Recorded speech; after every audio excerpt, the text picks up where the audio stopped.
El equipo de RTBI viaja al sur de África, donde hace 30 años fueron expulsados los colonizadores blancos, y donde ya ha crecido toda una generación de personas libres.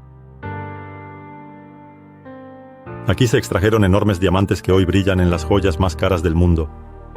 De aquí también se extrajeron oro y platino.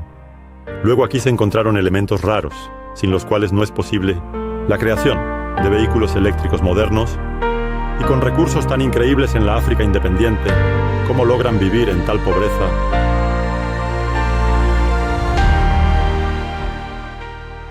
África es un sueño, donde caminas por arenas doradas, y a tu alrededor hay diamantes, perdido entre las piedras. Extiende la mano y serán tuyos. Te volverás fabulosamente rico, vas a llegar a la cima. Detrás de este sueño, miles de personas de todo el mundo vinieron aquí. Alguien logró hacer un montón de dinero aquí y hacerse un nombre. Los demás simplemente se perdieron en estas arenas.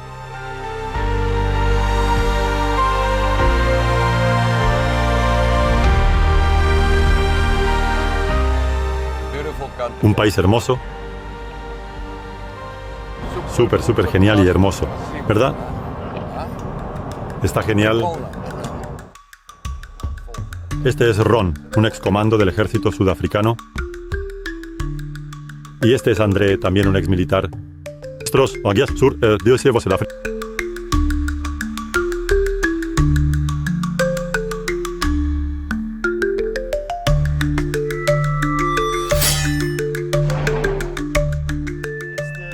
Estamos en la provincia noroeste de Sudáfrica. Aquí principalmente se gana dinero en las minas. Aquí hay oro, y más cerca de Namibia, diamantes. Los agricultores crían ganado, en terrenos cavan. ¿Cómo eso? Sí. En Sudáfrica una persona puede obtener una licencia para la extracción de minerales. En otros países todo pertenece a los gobiernos. Los agricultores aquí son extraordinariamente ricos, pero viven de manera muy aislada. ¿Porque tienen diamantes? Diamantes. Y también porque son buenos agricultores. El primer diamante aquí lo encontró un chico de 15 años de una familia de agricultores blancos. Esto fue en 1866. La piedra estaba en la orilla del río, el río Naranja. El río arrastraba los diamantes de las rocas volcánicas y los llevaba hacia el océano. Cuando se supo del hallazgo, los agricultores abandonaron sus granjas y se fueron en busca de las piedras brillantes.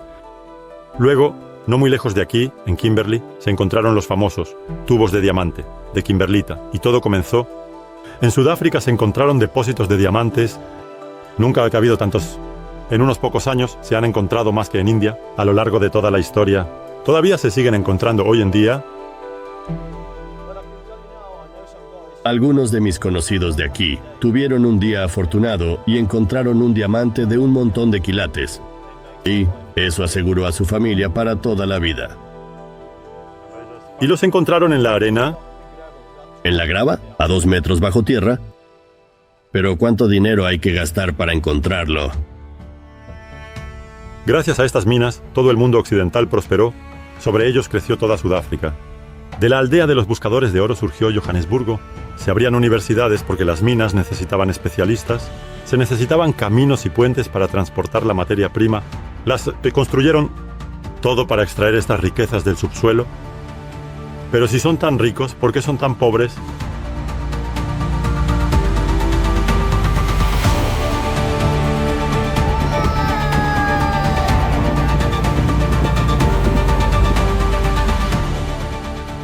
Estas ciudades se construyeron alrededor de las minas o cerca de grandes granjas. Hoy en día se ven desoladas. La pandemia arrastró a las minas hacia abajo y se llevaron todo lo que había alrededor. Las calles están poco concurridas. Solo hay actividad en las sucursales de los bancos. Es fin de mes. Y hoy es viernes. ¿Y todos vinieron por el salario? Sí, por salario. Subsidio. Por eso el ANC todavía está en el poder. Porque les pagan subsidios cada mes. ¿Cuánto reciben? Eso depende de cuántos hijos tengan. Tienen de 3 a 4 hijos para recibir más. Creo que les pagan alrededor de 1.200 rands. ¿Al mes? ¿Un poco? Digamos que alrededor de 100 USD al mes. Trabajos extra aquí y allá. Difícil entender, tierras ricas, no te pertenecen. Tienes un mineral ahí, pero no te pertenece. Y tienes algo que te pertenece, pero no tienes dinero para desarrollarlo. Bueno, eso es una especie de desgracia. La tierra, por lo general, es propiedad de los agricultores blancos.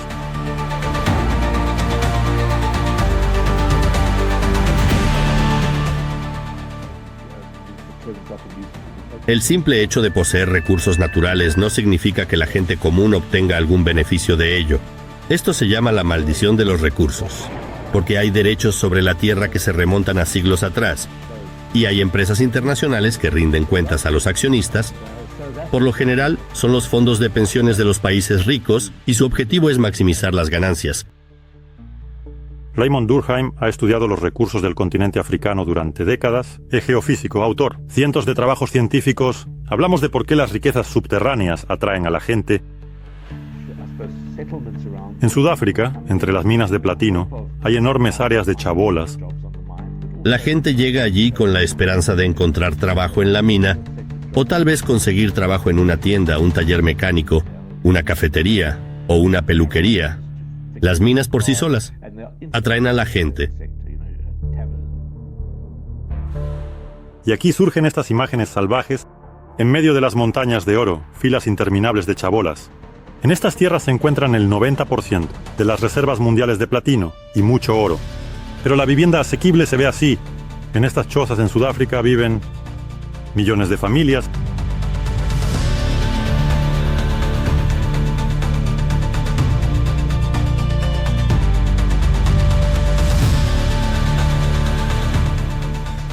Todo comienza aquí ahora. Compran un pedazo de tierra y comienzan a poner estas cosas de zinc. Es metal zinc de los techos. Ponen una casita de zinc y se fue demasiada gente y todos están llegando. Cada vez más y más. Y si vienen a tu tierra y empiezan a construir allí, no hay forma de que los eches. No es necesario, desempleados. Aquí también pueden vivir los mineros. Por ley, si no se alojan en el albergue de la mina, tienen derecho a un subsidio para vivienda y a menudo la utilizan para construir una choza de zinc. Incluso si les aumentan el salario, muchos prefieren comprar una antena satelital y siguen viviendo en las chabolas. Este es un lugar encantado, porque allí... Esta es la fascinación del oro y los diamantes. A la gente se les encienden los ojos, y eso sigue ocurriendo hasta ahora. ¿Entiendes que tienes esto? Tuviste suerte, ¿verdad? Cavé en un lugar y encontré un diamante. Un enorme diamante. Se puede... El oro. Es un poco más complicado. También se puede... Son personas que todavía viven como encantadas, con este encanto, con este diamante oro. Riquezas increíbles. Y... Es extraño, porque ves a tu alrededor algunas aldeas miserables, edificios abandonados, chozas, Dios sabe qué. Vives todo el tiempo un poco en la imaginación, porque te imaginas otra vida. ¿Cómo podría ser? Dios mío, qué desastre. No les importa. Tiran basura donde sea. Y el viento lo dispersa todo. Nadie sabe con certeza cómo se distribuyen las ganancias de las empresas extractivas. Estos datos están cerrados. Según sus propios informes, las empresas pagan a las comunidades locales en Sudáfrica $125 millones al año. Pero ellos ganan cientos de veces más. Las empresas arrastran consigo regiones enteras, pero es un agarre mortal, porque los extraños ya no se atreverán a venir aquí. Las empresas extractivas en general están de acuerdo en que ofrecen trabajo, escuelas y hospitales a los locales, pero asumes la responsabilidad de toda una región y te conviertes en su dueño. Y esto a su vez hace que la región sea menos atractiva para los inversores. Los inversores querrían evitar esa responsabilidad social. Las minas desarrollan todo a su alrededor, desarrollan puentes, universidades, levantan el país, pero lo hacen por sí mismos, por las minas. Es decir, las minas generan más minas, tienes esta dependencia de los recursos, peor y peor. Aunque parezca que avanzas, realmente te desarrollas como un país de recursos. Y no es un callejón sin salida, pero estás cerca. Lugares increíbles. Aquí se encontró el diamante más grande en la historia de la humanidad. Aquí, en busca de oro, se excavó la mina más profunda de nuestro planeta, 4 kilómetros de profundidad. Pero eso no hizo más ricos a los propios sudafricanos. El 63% de los ciudadanos vive en la pobreza. En promedio los ingresos son menores que hace 10 años. Bien, se perdieron la fiebre del diamante y del oro. Pero el siglo XXI le da a África otra oportunidad, una gran oportunidad que no se puede dejar pasar. A principios de este siglo, Europa y luego China anunciaron sus planes para la transición verde. Ellos renunciarán a la quema de carbón, petróleo y gas por energía limpia, energía del sol, del viento y de las mareas. Pero para eso se necesitará mucho cobre, además de cobalto, litio y muchas otras cosas. Y todo esto está en África, a veces solo en África. Para llevar a cabo la transición verde hacia fuentes de energía renovables, se necesitarán minerales raros y poco comunes. Para la creación de turbinas eólicas, elementos de paneles solares. Estos son elementos de tierras raras. En África hay grandes reservas de esos minerales, al menos porque aquí se ha hecho una exploración geológica. Aquí está la chance de salir de la pobreza. Y todo está ahí: el poder, las oportunidades. ¿Lo conseguiremos esta vez? Para encontrar la respuesta, viajamos a Namibia, la primera en darse cuenta de las oportunidades que ofrece la transición verde. Pero de este mapa se deduce que no hay tantas aldeas cerca. Simplemente, nada. En medio, nada. ¿Te refieres a Namibia?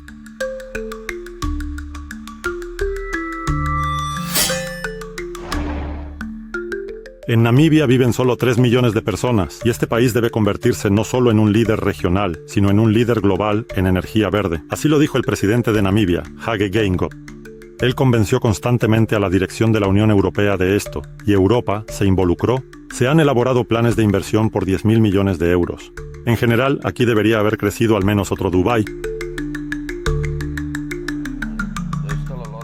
Aquí todavía hay muchos animales jóvenes: leopardos, serpientes, escorpiones. Y el clima cambia todo el tiempo. Durante el día hace un calor horrible y por la noche hace un frío salvaje. Menos de 0 fácil.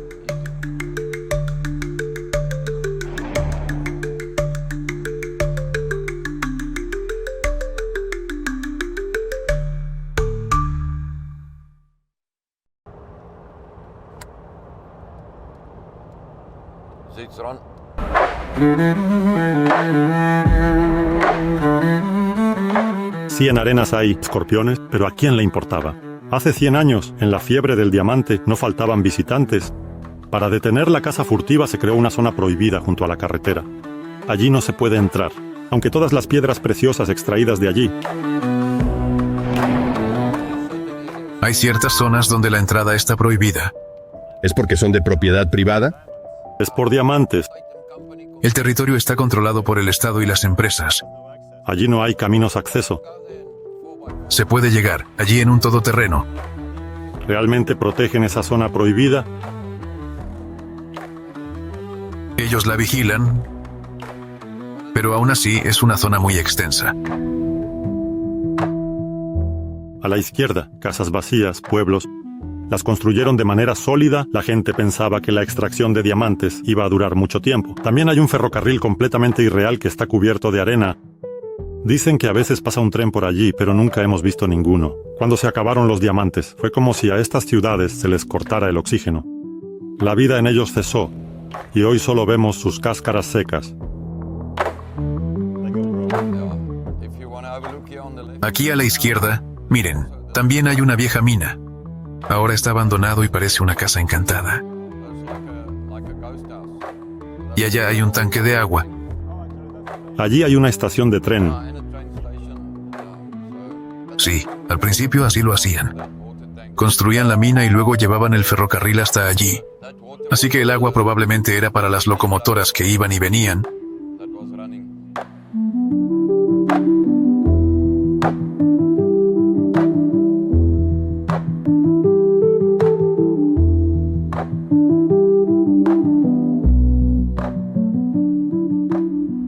Los nombres de las estaciones nos recuerdan que a principios del siglo XX, Namibia era una colonia alemana.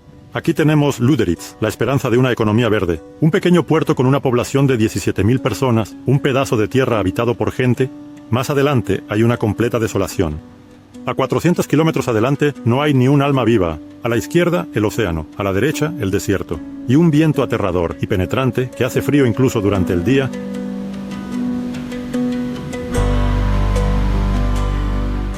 un lugar maldito, costas peligrosas.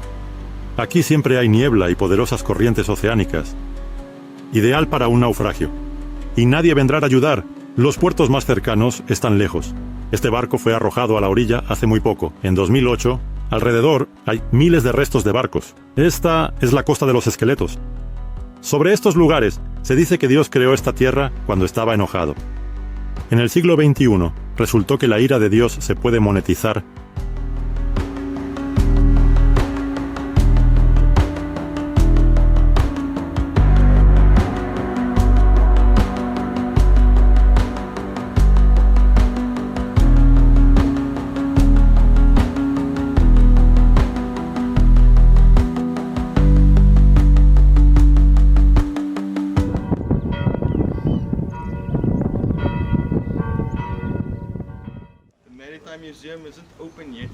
Deberían ver nuestro museo marítimo.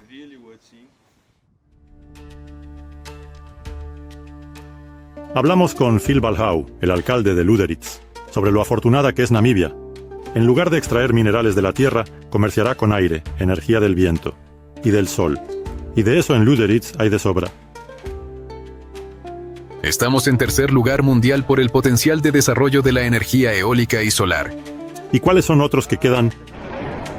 El Himalaya, donde no se puede construir nada. Y el segundo lugar es Chile.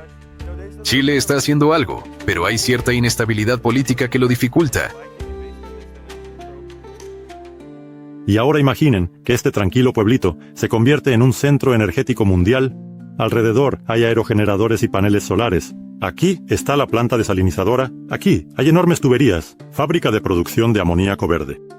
El puerto tendrá que ampliarse para recibir barcos más grandes. ¡Y qué gran detalle! En lugar de rodear África desde el este y pasar por el Golfo de Adén, donde los hutíes lanzan cohetes, los petroleros irán a Europa, a lo largo de la costa oeste de África. Un gran plus para la seguridad. Creo que será una revolución. Un auge en el transporte marítimo, vuelos, enormes suministros de equipos, transporte por carretera. Se sentirá el efecto en todas partes, por toda Namibia. El proyecto tiene un sólido patrocinador, Alemania. En Berlín lo han llamado una dirección estratégica, por supuesto. Namibia liberará a Europa de la dependencia del gas ruso. Solo queda encontrar unos 10.000 millones de euros. Es casi como todo el PIB de Namibia.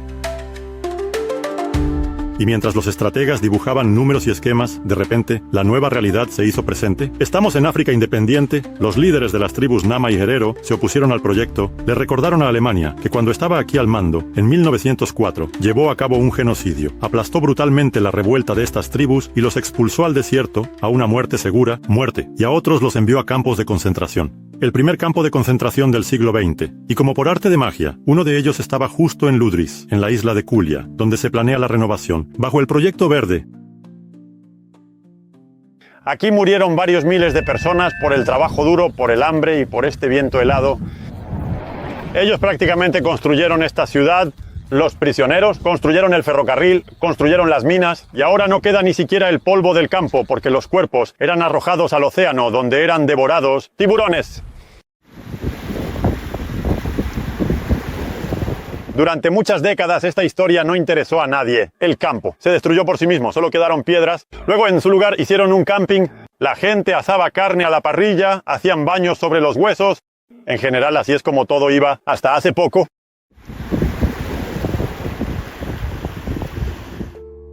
Pero en 2018, la Unión Europea endureció las normativas para la transición hacia la energía verde. Y había que hacer algo para ajustarse a estas normativas. Quizás fue solo una coincidencia, pero ese mismo año, Alemania reconoció que había cometido genocidio. Tribus, Nama y Herero. Ella prometió una compensación millonaria. Las empresas alemanas comenzaron a llegar a Namibia, apretones de manos, contratos. Parecía que el pasado había quedado atrás, hacia el apoyo de energía verde. Pero no fue así. Los representantes de las tribus declararon que nadie había entrado en negociaciones con ellos. No están satisfechos con el monto de la compensación y en general están en contra de la construcción en la isla de los tiburones. Y luego se revelaron otros detalles. Resultó que el presidente del país, el principal impulsor de la energía verde, hizo una sorprendente elección de socio internacional para el proyecto, el consorcio Hyphen Energy, y no consultó con las autoridades locales. y ya habían llegado a acuerdos con otras empresas conocidas sobre condiciones favorables, y ahora esos acuerdos se estaban desmoronando. La confusión en ese momento fue expresada nada menos que por el actual alcalde Phil Baalu, cuando estaba en la oposición. Hoy todavía estás sorprendido.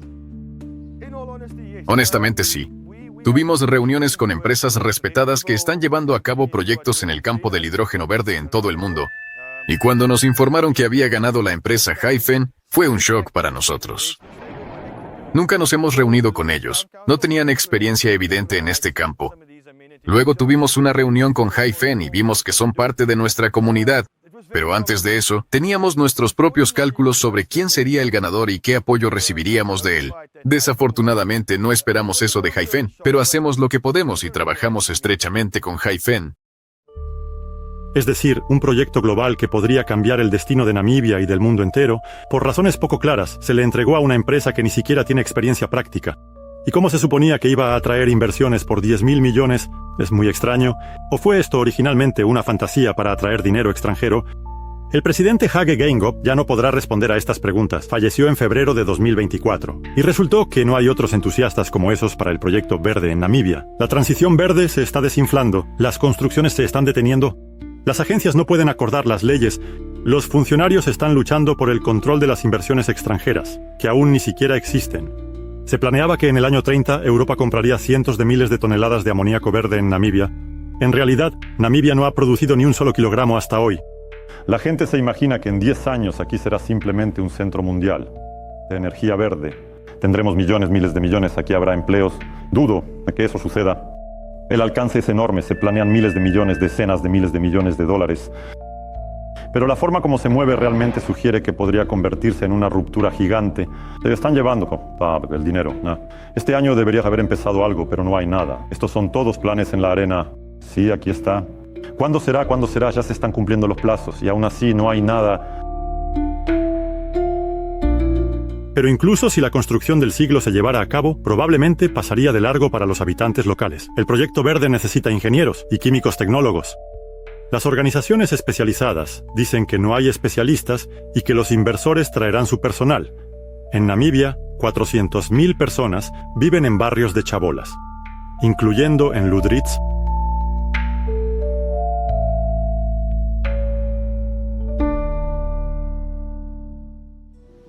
En el bar del barrio marginal, conocido en estos lugares como AK-47, conocemos a Michael. Su familia vivía en un pueblo en el norte de Namibia, pero allí hay sequía, los agricultores se arruinan y la familia se mudó aquí.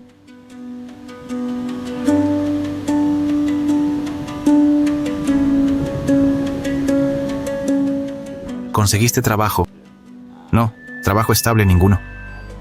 A veces logro conseguir algún trabajo temporal en la compañía de agua o en una empresa marítima. Ellos llaman, te contactan si tienen algo disponible. No, así no.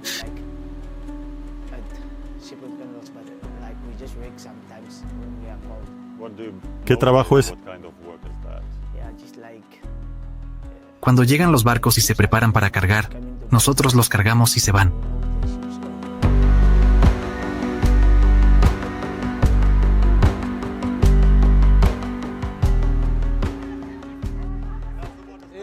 ¿De dónde sacan agua? ¿Hay que pagar por el agua? Hay que pagar con tarjeta. Cargar la tarjeta. ¿Y cuánto hay que pagar? 300. Pero puedes poner lo que quieras. Aunque sea $10 namibios.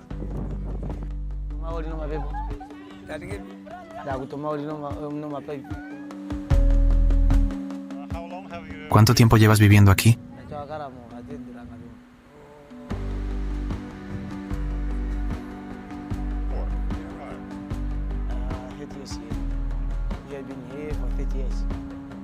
Él ha estado aquí 30 años.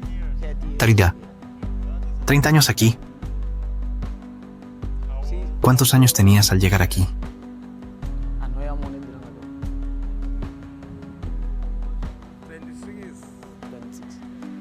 Twensis es un hombre viejo.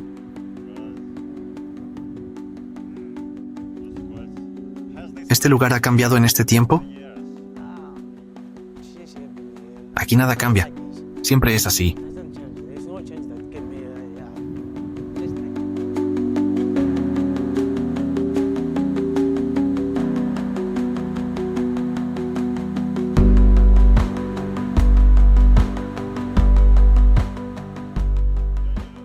con este nuevo proyecto hidrógeno verde, ¿tienes esperanza de encontrar trabajo?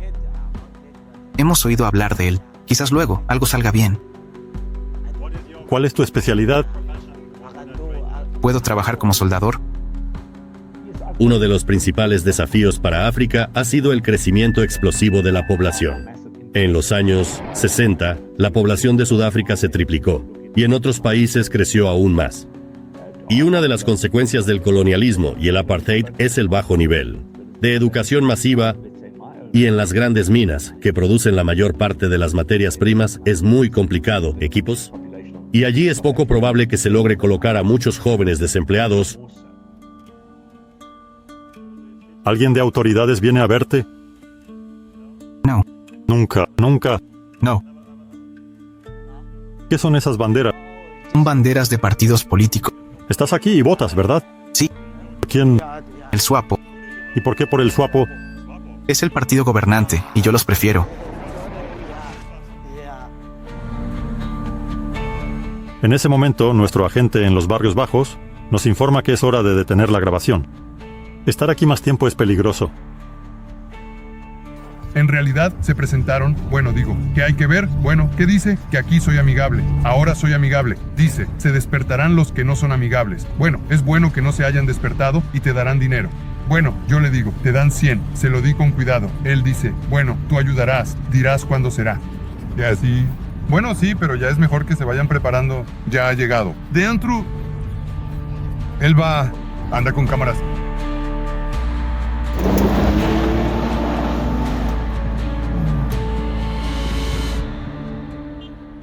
Para estas personas, la historia siempre gira en círculos. Al lado comienzan grandes construcciones, la explotación de recursos nunca antes vistos. Alguien llega, recoge las ganancias y se va. Así fue hace 100 años, cuando en estas tierras surgió la sorprendente ciudad de Kolmanskop. Hoy en día es una ciudad fantasma a 10 kilómetros de Ludritz. Fue construido en el desierto por colonos blancos, extractores de diamantes. Es una historia asombrosa sobre cómo una mina dio vida a toda una ciudad y luego la mató. Era probablemente la ciudad más brillante de toda África. Extravagante, mágico, inimaginable. Hoy en día, incluso sus ruinas lucen majestuosas. El primer diamante se encontró aquí en 1908, por casualidad, en las traviesas del ferrocarril, y ya unos años después, aquí se extraían 1 millón de quilates de diamantes al año. Eso representa el 12% de la producción mundial. La ciudad en pesca surgió de inmediato. Justo aquí no había nadie, y ya hay 1.500 habitantes.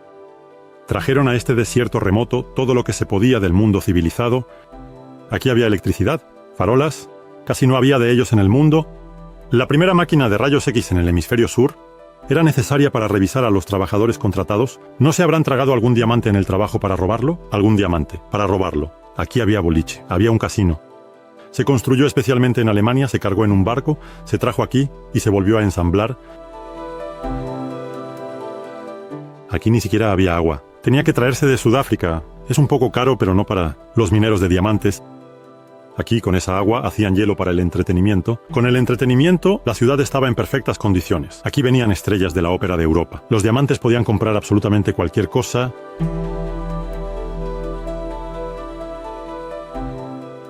De aquella vida quedan recuerdos fragmentados, pero producen impresiones completamente locas. Las fiestas con champán y caviar se extendían por varios días. La policía vigilaba el orden montando camellos y una familia tuvo un avestruz doméstico, al que enganchaban a una carreta. En Navidad, él arrastraba un trineo en lugar de un reno. Muchos querían tocar una vida así. Los antepasados de Ron, nuestro guía de Sudáfrica, también participaron en una fiebre similar, solo que no en la de diamantes, sino en la de oro. Beautiful place, I love it. It's a beautiful country.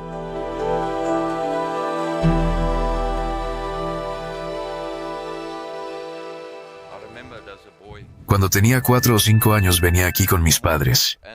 Recuerdo que me contaban sobre los diamantes, sobre las personas que venían aquí en busca de riqueza. Mi familia es de Escocia, tengo antepasados de Alemania.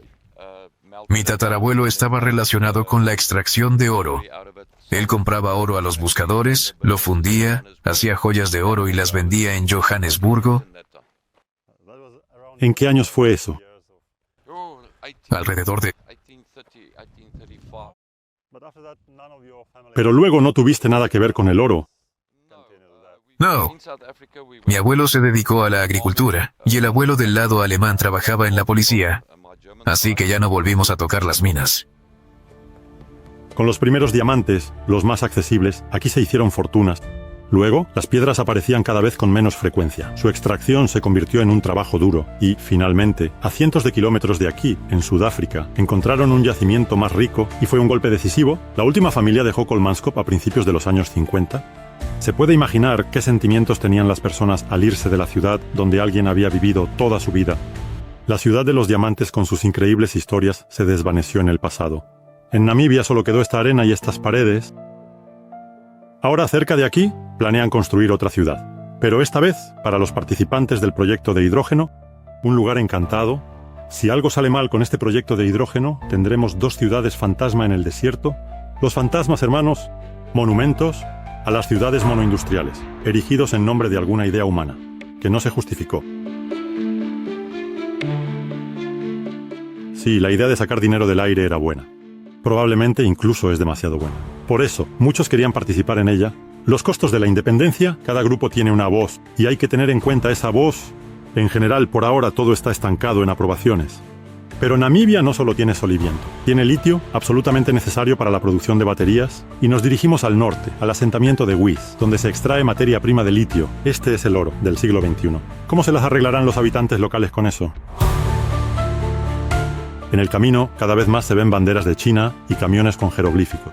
China se ha establecido firmemente en África. Él produce automóviles eléctricos, invierte en energía eólica y necesita mucho los recursos africanos. Hubo un tiempo en que, en los años 60, cuando China era pobre, fue un aliado de los africanos en la lucha antiimperialista. Hoy China se ha vuelto rica, es en sí misma una especie de imperio y opera a una escala con la que Occidente nunca ha soñado. Porque detrás del negocio chino está el Estado y no tiene a dónde retroceder. En los últimos 20 años China se ha convertido en un gran jugador. China ha sacudido toda la industria. Resulta que se pueden hacer negocios de una manera nueva. En el pasado, las corporaciones occidentales trabajaban para obtener el máximo beneficio y las empresas chinas, incluidas las estatales, no estaban impulsadas tanto por la búsqueda de ganancias, sino por el deseo de asegurar un suministro ininterrumpido de materias primas estratégicas y expandir la influencia de China en el resto del mundo. Y eso es completamente legal. Eso es lo que muchas naciones e imperios han hecho en el pasado. No sorprende ni choca. Simplemente, así ha cambiado nuestro mundo. Aquí estamos pasando por la mina de uranio de USAP. Un gran ejemplo, la empresa china lo compró en 2012. Desde entonces, los chinos desarrollan continuamente. La idea es convertirlo en la segunda mina de uranio en el mundo en términos de producción. El camino de la pobreza no es instantáneo. China ha estado creciendo en los últimos años, 50, y también trabajaban allí como...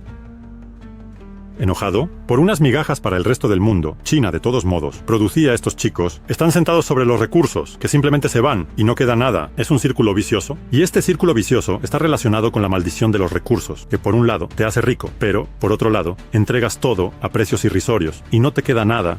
¿Y por qué en realidad? A precios irrisorios. Porque cuanto mayor es el grado de procesamiento, mayor es la tasa de ganancia. Y de África extraen materias primas sin procesar, las más baratas. Pero en Wies ocurrió una historia realmente increíble. Allí entregaron toda una mina de litio a los extranjeros prácticamente de forma gratuita. Y así es como sucedió.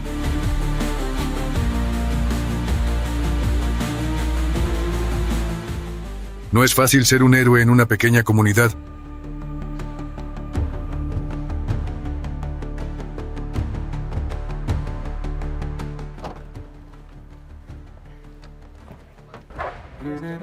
Sí, caballeros, esto es Wies. Aquí tenemos grandes reservas. Estaño, tantalio. Recientemente encontraron litio.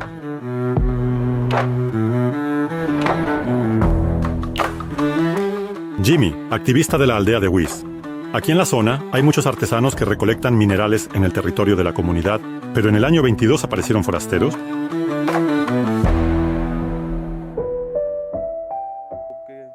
Fuimos a nuestro lugar habitual para extraer litio, y de repente, ¿de dónde salieron? 10 chinos. Y ellos empezaron a preguntar qué estábamos haciendo aquí.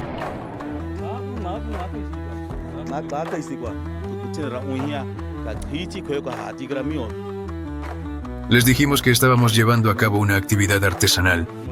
Ellos dicen, váyanse de aquí o llamaremos a la policía. Los chinos afirmaron que compraron toda esta tierra a un jefe local por mucho dinero. Llamaron a la policía y nos obligaron a irnos. ¿Cuánto litio lograron recolectar?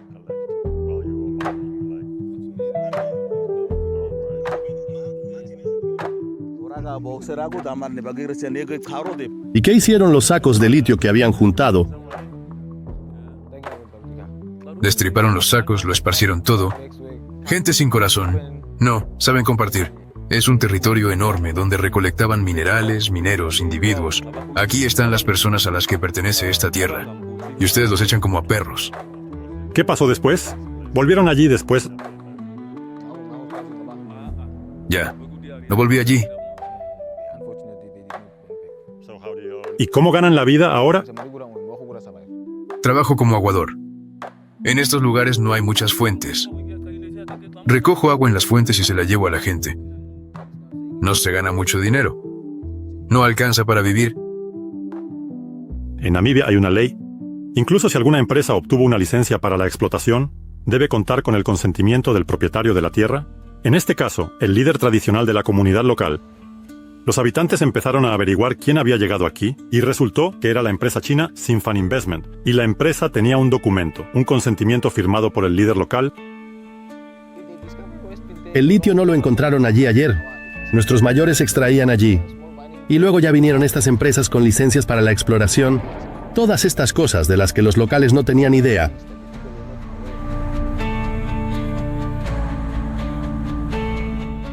El periódico Namibian descubrió cómo llegó aquí la empresa china. En la ley hay una laguna que permite a los artesanos locales llevar a cabo una pequeña actividad comercial. Y así, una empresa namibia registró 10 parcelas a su nombre. Como para la actividad artesanal, pagó $160 estadounidenses por esto. Y ahora presten atención, el director de esta empresa resulta ser el primo del asesor del Ministerio de Recursos Naturales. El hermano del asesor vende una participación en la empresa a los chinos y ellos comienzan allí. No una extracción artesanal, sino una explotación industrial de litio. Los chinos pagaron $1 millón por la participación en la empresa. De ellos, 300.000 los recibió personalmente el hermano del asesor, pero ese dinero se fue a empresas. El Estado se quedó con sus $160. Y así, desde esta mina, en la zona de Wies, la empresa china sacó 55.000 toneladas de mineral de litio por decenas de millones de dólares. La materia prima se fue al extranjero. ¿Qué podría haber hecho el líder local en esta situación? Al menos exigir una compensación por el daño al medio ambiente, o lograr que contraten a los locales. Pero, como supieron los habitantes del pueblo de Wies, él simplemente firmó un acuerdo, recibiendo a cambio una computadora, 12 sillas de plástico y una hamburguesa. No pudimos ponernos en contacto con los representantes de Sinfen. Anteriormente, informaron a través de los periódicos que no sobornaron a ningún funcionario y que extraían litio para investigar su calidad. Asesor del ministerio. Se renunció, rechazó la acusación y el líder local negó que lo sobornaran, con una hamburguesa, pero admitió que las sillas y la computadora fueron entregadas a la comunidad. En marzo de 2023, los habitantes locales salieron a manifestarse contra la empresa china.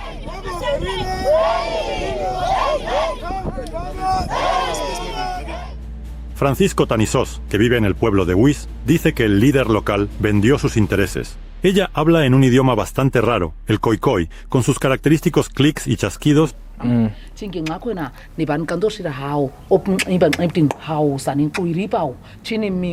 Cuando vino la empresa Andrade Mining, al menos se reunieron con nosotros y nos dijeron qué iban a hacer. Aunque hayan mentido sobre que habría trabajo. Y luego llegó la empresa Sinfen. No se reunieron con ninguno de nosotros, solo con el líder. Y él firmó todo mientras nosotros no sabíamos. El líder nos vendió.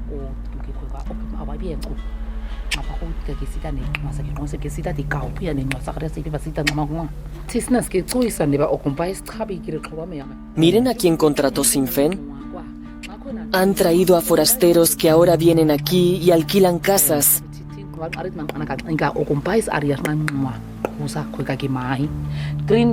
No les importa la naturaleza. No les importa que en esos lugares haya tumbas de nuestros familiares.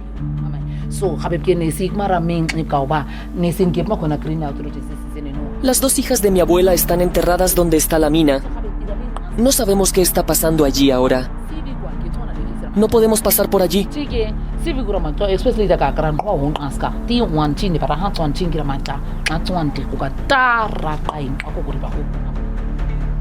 En noviembre del 24, el Ministerio de Recursos Naturales llegó a WIS para una inspección y confirmó que la empresa Sinfen está llevando a cabo la extracción ilegal de litio. El ministerio inició una investigación policial, pero la empresa no se ha ido a ningún lado en el 23. El ministerio ya intentó revocar su licencia.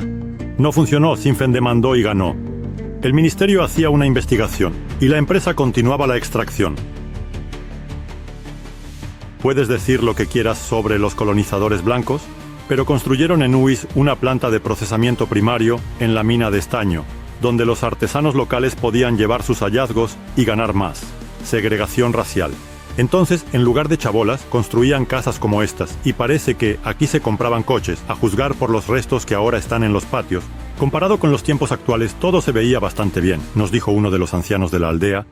Se negó a dar su nombre.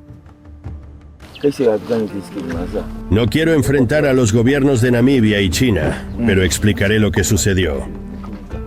No hay nada bueno en la llegada de Sinfen a nuestras tierras. Antes, al menos, las empresas daban trabajo a los jóvenes, por ejemplo, como conductores. Yo conseguí trabajo así en mi juventud. Hace 20-30 años, ¿era mejor? Sí. Antes había una planta de procesamiento primario a donde se podía llevar el mineral extraído. Y allí también trabajaban locales. Claro, en ese entonces la vida era mejor. No es como ahora. La gente solo extrae recursos y se va. Ningún beneficio para la comunidad o el país. No queda nada. En toda África los chinos ofrecen becas para estudiar en China. Tienen buenas escuelas de minería. Si viajas a Addis Abeba, allí está la sede de la Organización de la Unidad Africana. La construyeron los chinos. Si vas a Nairobi, los chinos también construyeron la carretera hacia la ciudad. De nuevo en Addis Abeba, ellos construyeron el monorriel. Tienen el objetivo de apoyar a los países en su desarrollo.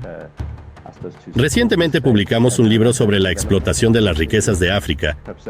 Ahí hay todo un capítulo sobre China. La conclusión es que las empresas chinas no son ni mejores ni peores que las que estaban aquí antes. Hay ejemplos destacados de éxito, así como ejemplos impactantes de malas prácticas.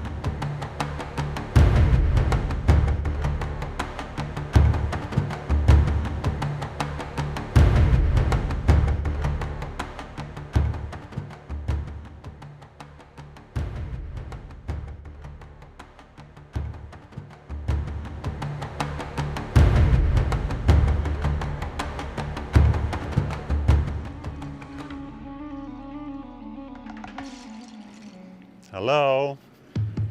We'd like to see the local chief of... ¿Se puede hablar con el jefe tradicional? ¿Ves ese edificio allá? El primero en la fila, en la cima. ¿Marrón? Sí, marrón. ¿Es su oficina? Sí. Gracias. Vamos hacia allá. Este chico era como, ¿qué demonios? Dos rusos llaman a la puerta. Está la oficina del jefe. Nos gustaría ver al líder de la administración tradicional local.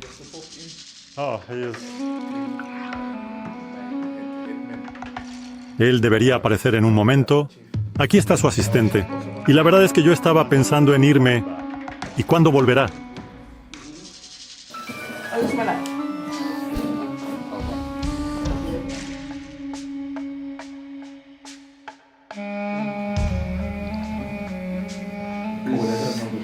El jefe está enfermo, pero pueden hablar con ella. Esta es secretaria. Me gustaría escuchar primero. ¿Cuál es el objetivo de su visita? Estamos grabando comunidades, minas, su impacto, transición verde y nuevas tecnologías.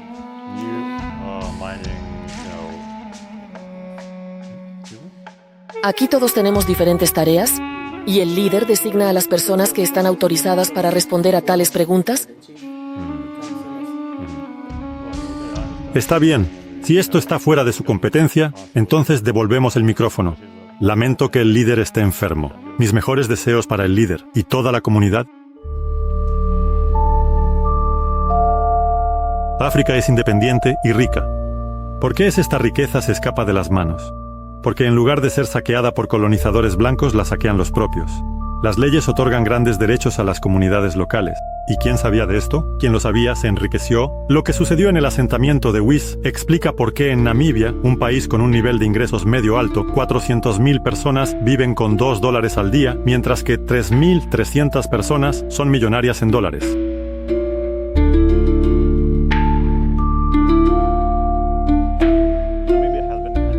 Namibia es rica, lleva 30 años independiente.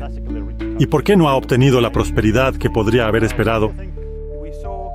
Vimos a un gran grupo de lo que se llama la élite con conexiones en la política, que obtenían enormes ganancias, pero no compartían con nadie a nivel bajo. Probablemente aquí tomamos un giro equivocado, pero me parece que hemos aprendido muchas lecciones en los últimos 34 años. Muchos desean un cambio. Recientemente tenemos un fondo soberano de bienestar, que debe ayudar a aquellos que se han quedado atrás. Así que nuestra democracia se está volviendo más madura. El paradoja de la África independiente es que debe depender de los antiguos imperialistas, esperando que de repente dejen de lado sus costumbres y comiencen a mostrar conciencia. Es poco probable porque serán devorados de inmediato por competidores menos conscientes.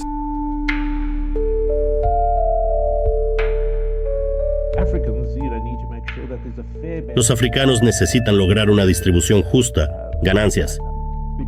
A menudo vemos que la vida de la población local solo empeora debido a la extracción. Los ríos están contaminados, la pesca está destruida, la tierra está arruinada. La criminalidad y la prostitución están llegando a estos países. Se necesita una gestión adecuada de la extracción. La gestión adecuada no solo debe ser implementada por los países de África. Esto debe abordarse a nivel internacional. Es asombroso cómo el sistema se reproduce a sí mismo ya en el siglo XXI. La África independiente está dando vueltas en el mismo círculo que en la época de la fiebre del oro y los diamantes. Los recursos se entregan a precio de ganga. Las minas someten la vida de las personas. La pobreza genera nueva pobreza. El poder del dinero paraliza y corroe al gobierno. Y entonces el gobierno comienza a fijarse en el principal valor, la tierra. Y por lo general, todavía está en manos de los agricultores blancos. Pero eso es un tema aparte.